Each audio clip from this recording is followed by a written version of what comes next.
All right, welcome everyone to this little mini series of making a dreidel.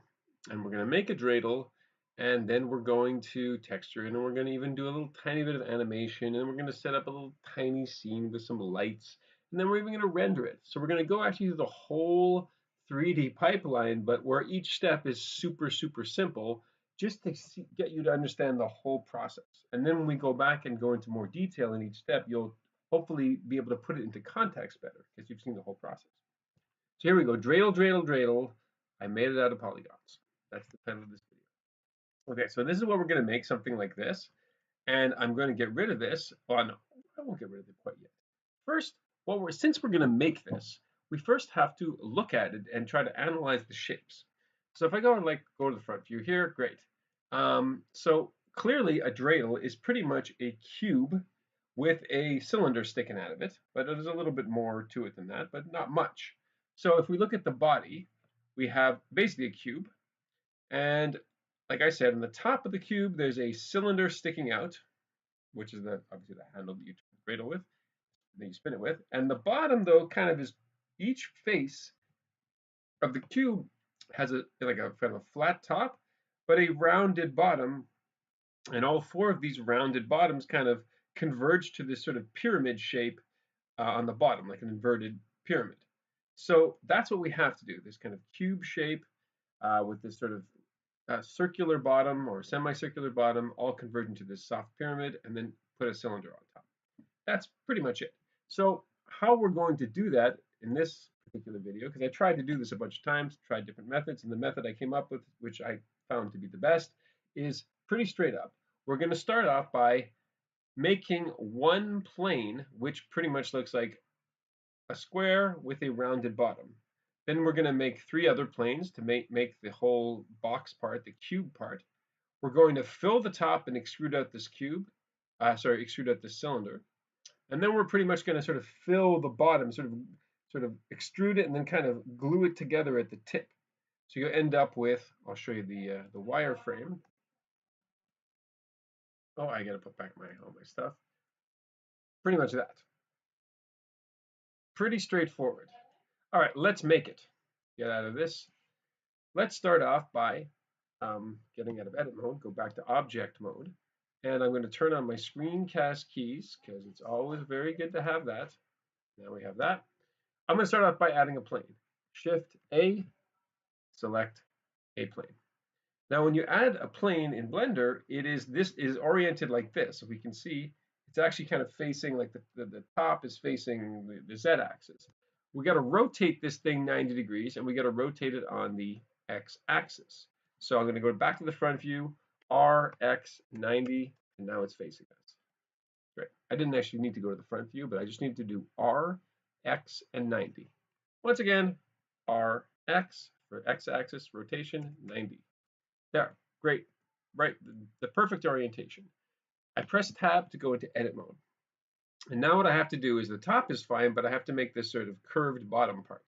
So to do that, I'm going to, I can't just take this one, there's only one edge at the bottom, as you see here, this white thing. I can't just take that and pull it because you can't pull one edge. You have to make more edges, more vertices, so that I can shape it into a rounded shape.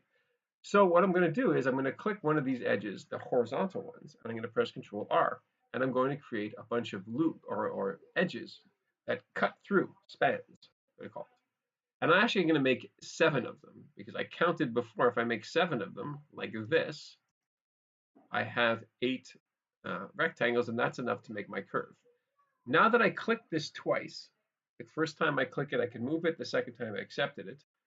Look at the lower left here and you see that I made 7 cuts. I can change that if I got the number wrong, I can change it to what I want. So I wrote 7. 7 is going to be accurate because I have 1, 2, 3, 4 here, 1, 2, 3, 4 here. Perfect. All right, I go into vertex mode. I'm going to go into the front mode. Now, I have to basically shape this into a curve. The easiest way that I found was to do this. Click the middle vertex. I have to be in vertex mode. Hopefully you remember that means I have to press 1, or I can just go to the top here and click that. So I'm now in vertex mode because I'm moving around vertices. Now if I just pull this vertex down, like GZ, that only that one moves down, right? It's like a sharp point. But let me introduce you to the magic of proportional editing. If I go up here to this little round circle with a dot in it, and I click this, now look what happens. GZ. First of all, a circle appears, and now I'm not only pulling this vertex, I'm pulling a bunch of other ones with it, but the ones closest to it get pulled the most, and the ones furthest to it get pulled the least. I'll do it again. GZ. The circle appears. The circle of life. But with my wheel, I can actually make that circle smaller or larger. If I make the circle tiny, I'm back to what I would before. Only that one vertex gets pulled. But as the bigger I make the circle, the more other vertices are affected. And so let's say I want it to be maybe something like that. So I want this rounded bottom. I might even go a little bit further down. GZ, close it a little bit, make it a bit more pointy. Finally, I'm going to select this one here, and I'm going to move it up. But I could just select both of these. But what I'm going to do is I'm going to enable X symmetry up here, right over there. X symmetry. That means whatever I do on this side happens on the other side. Turn off this proportional editing for a minute. And I'm just going to take this little vertex and go up. And since it's on X symmetry, both sides will go up. GZ. And if I just do like this, it's pretty good. One little trick. When you're moving things, often it's hard to get really controlled. If you press Shift at the same time, it slows down the movements and you can be much more precise on how you actually do it. So I just pressed Shift, and now I kind of pulled that up so it was nice and round. Great, so I think that's pretty good. You notice that there's little steps, 1, 2, 3, 4. It's kind of a straight line there. However, when I add what's called a subdivision surface modifier at the end, that will smooth out. And so I'm actually keeping it pretty low poly for now. There's only basically 8 polygons so far. Like I said in class many times, you want to keep the polygon count to a minimum because it's easier to work with things that are just have less stuff on them. You don't want to make a million edges and everything for no reason. I have no horizontal edges. I don't need any at this point. Okay, so now that I have one of these planes, I need to have another 4. So first of all, I'm going to go to the top view. And I'm going to move this thing from here where it is now to down here. I want this square to be the size of the dreidel. So first of all, I'm going to press A, which selects that entire plane. Back to top view. And I'm going to move it this way, which is the Y direction. I'm going to go GY, but I'm actually going to move it one big square in the negative Y direction. The only reason I know it's negative is because I tried it a bunch of times. This, as of now I know, is the Y negative direction going towards me. If I press G, Y, -1, which means basically move one big square towards me. And now it's like the front of the dreidel. Okay, great. So that's good. I've pushed that towards me. Now, for the next couple of steps, I'm taking off symmetry. Unclick this because now I don't want this to be now I don't want what I do to be symmetrical, as you will see. Okay, I go back to the top here. Now notice that my cursor right over there is in the world origin, which is exactly what I want. I want the cursor to be in world origin. What I'm going to do now is I'm going to duplicate the front and flip it to the side. So I'll make the side of the dreidel. But I'm going to be rotating it around this point. So just to be sure this works, I go up here, this little box here, and if you hopefully watch the pivot point video, I talked all about pivot points. Since it's going to have to rotate around the 3D cursor, I'm switching this now to 3D cursor, and the 3D cursor icon appears. All right, we're all set up to do what I'm going to do.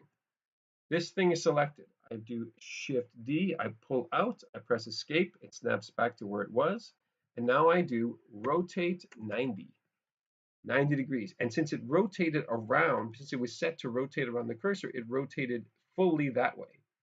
This is great because it was rotating around that middle point. If it had been set to something else, let's try individual origins. We'll see if it works. Maybe it works, maybe it doesn't. It doesn't. See, it's now rotating around its own origin and it ends up in the middle of the plane, which is not what I want. So I'm going to put it back to 3D cursor, go on top, rotate 90. Now it's doing what I want, and now I have the sides. Cool. I'm going to do basically the same thing I just did, but I'm going to duplicate both this and this, and I'm going to rotate. So I have an extra copy of the front and the side. I'm going to rotate the whole thing 180 degrees and get the other two sides in one shot, because that's the way I roll.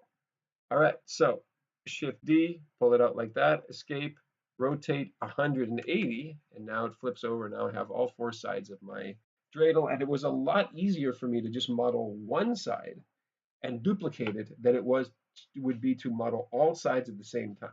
You can, of course, but I wanted to show you that. Okay, cool, everything's good. We have all four sides.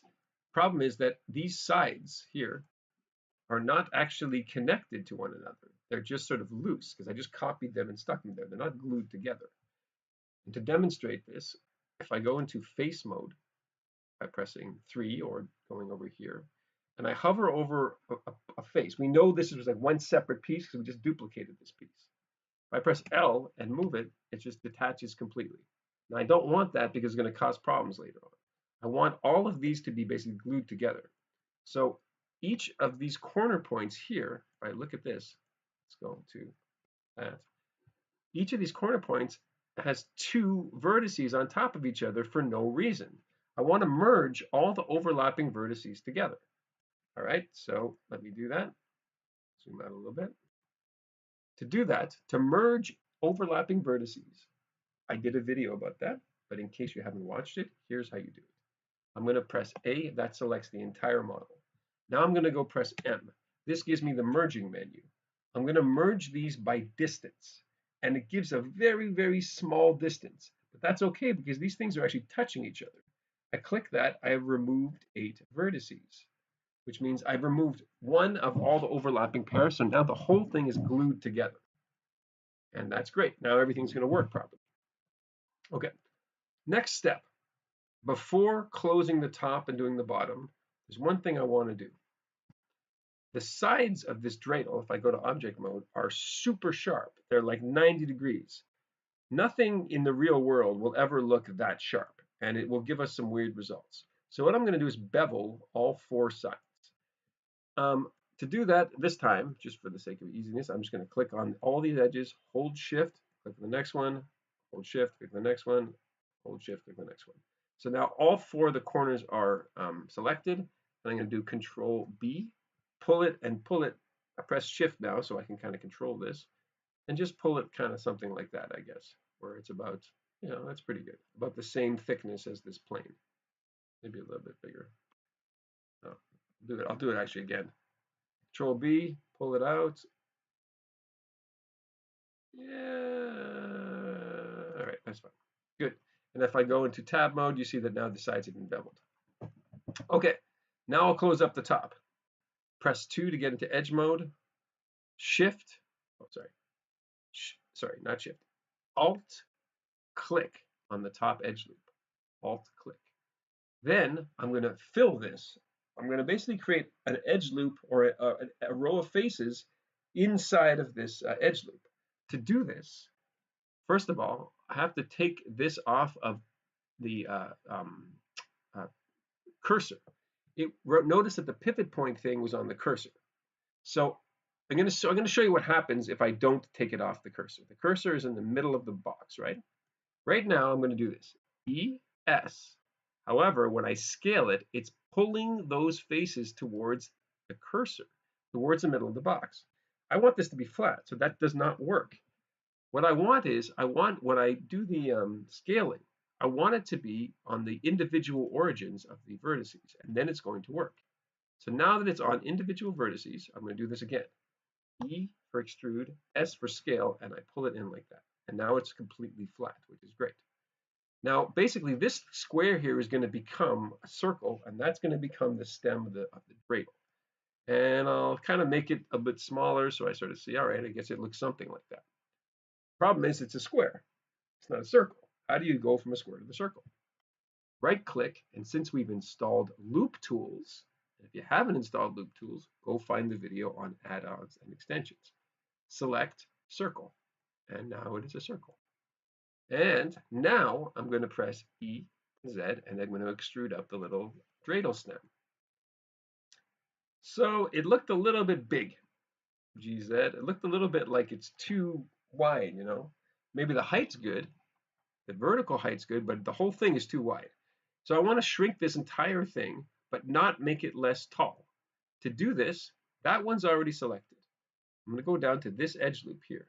I'm going to click Shift, Alt, and click. The Shift thing was so that both of them stay selected. Every time you press Shift and you select something else, the first one stays selected. Selected both of these edge loops. Let me do it again. Alt, click this one if it wasn't clicked before, Shift, Alt, and click. Now I've selected both of them. Now I'm going to scale them, but I'm not going to scale them vertically, just X and Y. Remember how to do that. S, Shift, Z.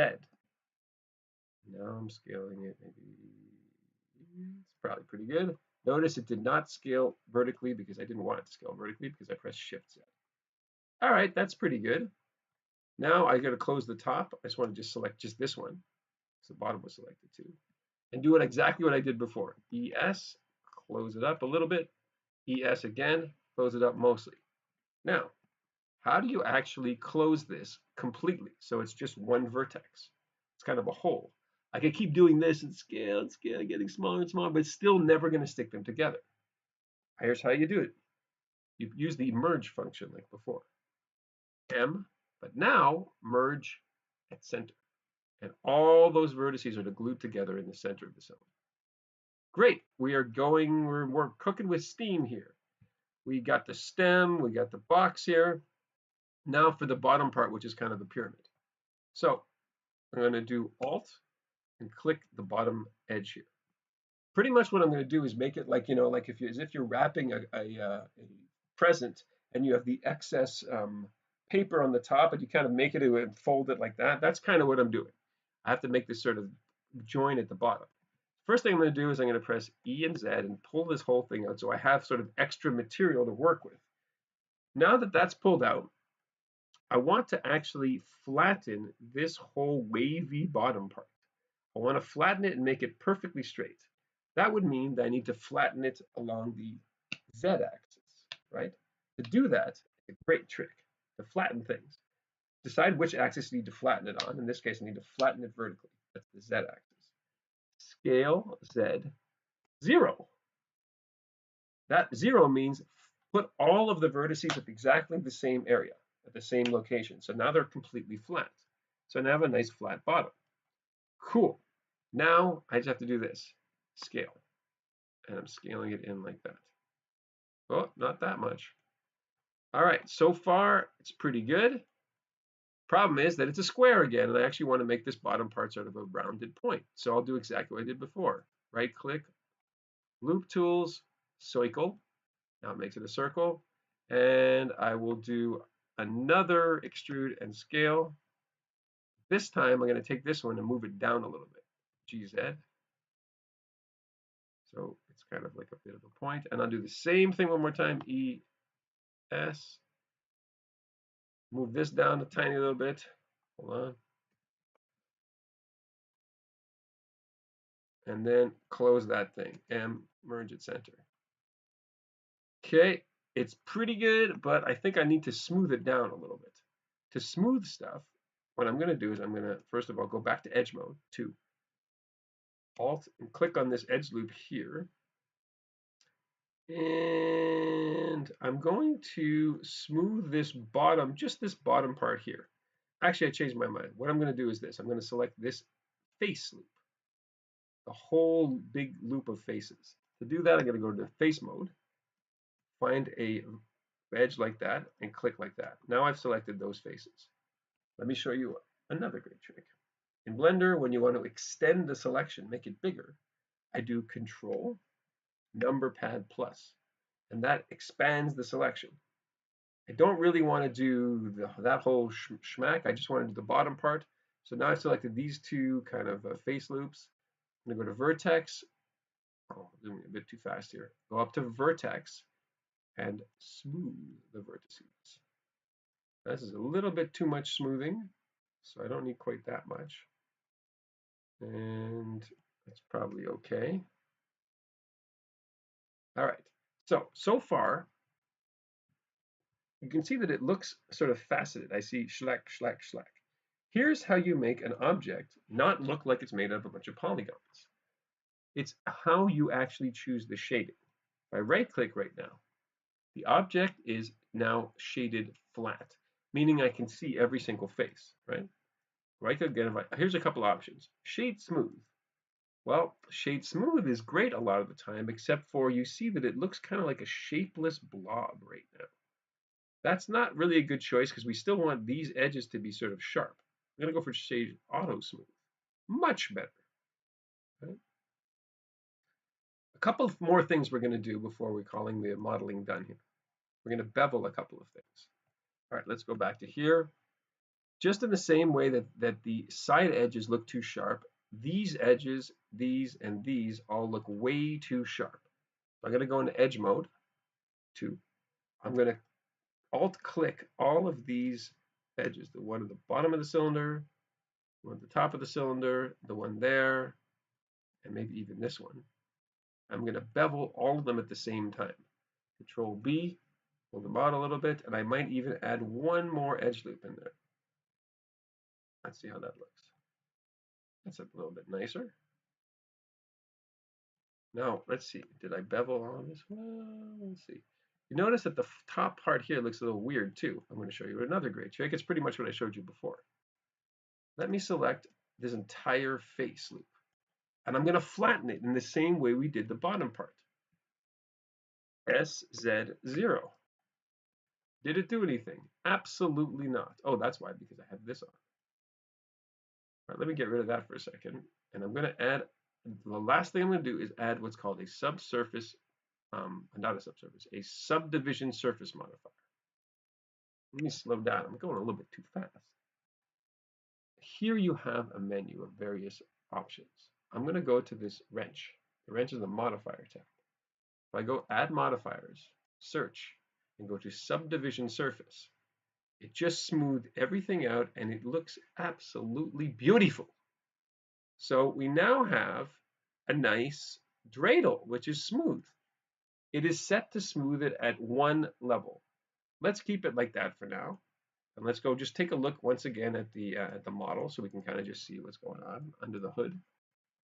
We have the top, we have this extra loop that we put there to make it a little bit more beveled.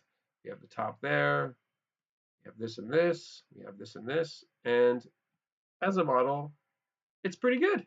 So we made our model of our dreidel. Great, in the next video, we'll be doing UVs and texturing this.